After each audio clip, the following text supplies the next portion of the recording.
Por que a Aliança Rebelde nunca usou aqueles enormes Star Destroyers classe Venator contra o Império Galáctico? A gente já viu a cena trágica, lá no chuvoso planeta lixão de Braca. Inúmeras carcaças dessas naves colossais repousavam lá completamente abandonadas. Elas são lá abertas, cortadas e derretidas por guildas de sucateiros a mando do Imperador Palpatine. Essas naves aí, cara, elas já foram assim, o orgulho supremo da Marinha da República Galáctica. Então por que não ir lá e simplesmente roubar ou restaurar uma Venadora inteira, já que a rebelião tava sempre no limite ali, implorando por poder de fogo naval? Os líderes rebeldes, eles tinham motivos estratégicos fortíssimos ali para ignorar essas beldades bélicas. E a primeira razão, ela reside na doutrina militar da própria Aliança Rebelde. A Venadora, ela foi construída para travar a guerra errada. Ela era, em sua essência, um porta-aviões espacial colossal que foi projetado pela Quat Drive Yards para uma única e específica função, cara, era transportar, proteger e lançar centenas de caças no calor de uma batalha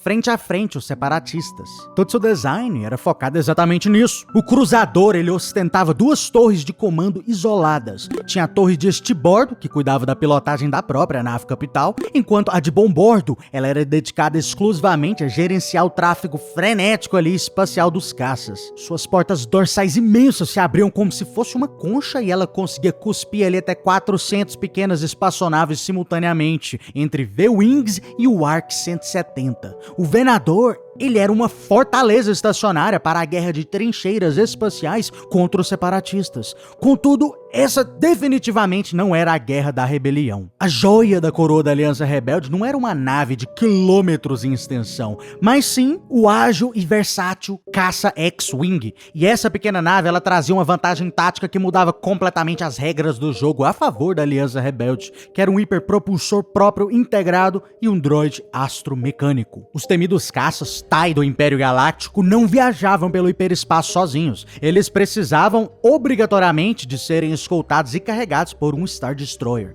Se um piloto de TIE Fighter, por exemplo, for deixado para trás, ele tá perdido. O X-Wing, por outro lado, ele viaja de forma completamente independente. Ele calcula rotas complexas em instantes, ele possui uma blindagem própria e ele carrega pesados torpedos de prótons também. Isso daí mudava tudo. Um esquadrão de X-Wing, por exemplo, podia sair do hiperespaço, devastar um comboio imperial de suprimentos, descarregar todo seu arsenal e desaparecer nas estrelas antes mesmo que as defesas inimigas pudessem sequer reagir. A doutrina rebelde era o puro suco de bater e correr. Se eles usassem um porta-aviões como o Venador, por exemplo, essa janela de ataque surpresa, ela seria perdida imediatamente. Eles precisariam entrar no sistema, frear a nave maciça, abrir lentamente as pesadas portas do seu hangar e lançar então seus caças onda por onda. Cada precioso segundo desperdiçado anunciaria sua presença e transformaria a Venadora em um alvo gigantesco e vulnerável. O segundo fator crítico aqui era a pura inviabilidade logística. A Aliança Rebelde operava nas sombras, com orçamentos minúsculos, baseados especialmente em favores, doações e sucata.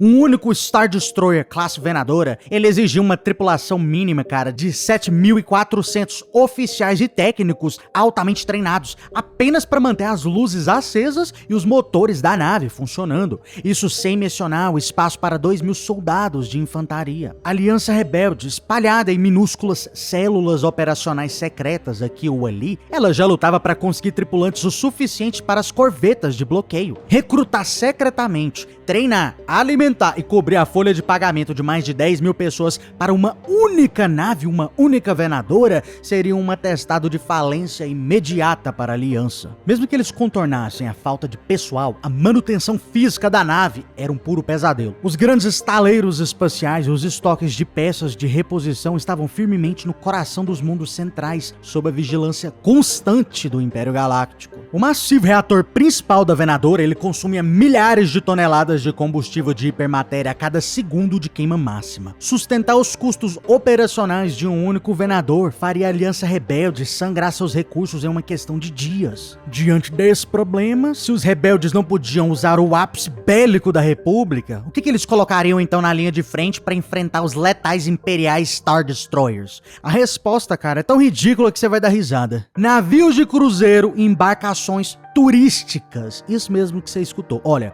os majestosos cruzadores que a gente tinha lá dos Mon Calamari, como a famosa, por exemplo, a nave Capitânia Home One do Almirante Akbar, elas eram originalmente pacíficas naves civis de exploração e de lazer. Elas eram voltadas, cara, para passageiros de alto padrão. Elas só foram brutalmente refeitas e armadas para uma guerra pesada depois que o Império Galáctico ocupou e escravizou o mundo oceânico de Mongala. Na prática, essas naves de aparência arredondada, elas entregavam aos rebeldes vantagens que os venadores eles jamais poderiam oferecer. Primeiro, a questão da mão de obra. Eles vieram com uma equipe garantida. Ao desertarem para a rebelião, os Mon Calamari trouxeram não só sua frota completa, mas também toda uma força de trabalho altamente especializada e sedenta por liberdade. Segundo, a gente tem também a questão da durabilidade. Eles eram quase indestrutíveis. Esses cruzadores, eles possuíam bancos de escudos defletores altamente sobrepostos e redundantes. Se uma seção de escudo caísse sob o poder de fogo de um turbolaser imperial, por exemplo, circuitos reservas automaticamente assumiam a carga em uma questão de milissegundos.